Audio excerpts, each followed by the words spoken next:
बघा मार्केटमध्ये आपण अनालिसिस करत असतो, आपला बाय साईडला ट्रेड घ्यायचा असतो आणि बघा मार्केटमध्ये एकदम चांगले एक 2-3 ग्रीन कॅन्डल यायला लागते आणि आपल्या मनामध्ये हृदयातून भावना येते, कारण ग्रीन साईडला मार्केट स्पाइक द्यायला लागतं, आपण अजून एंट्री केलेली नसते आणि अशा वेळी आपलं वाटतं की मार्केट चाललं सुटायला लागलं, ट्रेड सुटायला लागला आणि आपण बरोबर त्यावेळेस मार्केटमध्ये एंट्री घेतो आणि बरोबर ₹1 हे ट्रेड आपला पॉझिटिव्ह मध्ये जात नाही, तिथून मार्केट ऑपोजिट साईडला जातं. भावनेला म्हणा असतं फोमो, म्हणजे फोमो नंतर जर एंट्री घेतली ना मार्केटमध्ये 100% लॉस होतो. आणि अजून एक 2-3 गोष्टी असतील बघा, की आपण एक 8-10 ट्रेड घेतो आपल्या इंडियन मार्केटला, तर बघा 8-10 जर ट्रेड घेतलं का नाही कधी सुद्धा प्रॉफिट मध्ये जात नाही आणि एखाद जात असेल तर चांगली गोष्ट भावानो.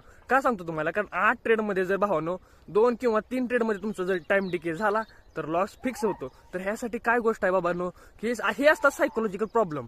म्हणजे सायकोलॉजिकल प्रॉब्लेमसाठी काय तुम्हाला गोष्ट फॉलो करावं लागेल, तर तुम्हाला ती गोष्ट फॉलो करायला लागणार ते आहे ट्रेडिंग जर्नल. एखादी नोटबुक तयार करा, त्याच्यामध्ये लिहा काय तुमचे मिस्टेक्स होत आहेत, किंवा तुम्ही लिहा की मला 2 ट्रेड घ्यायचे, 3 ट्रेड घ्यायचे. या गोष्टी ज्यावेळेस तुम्ही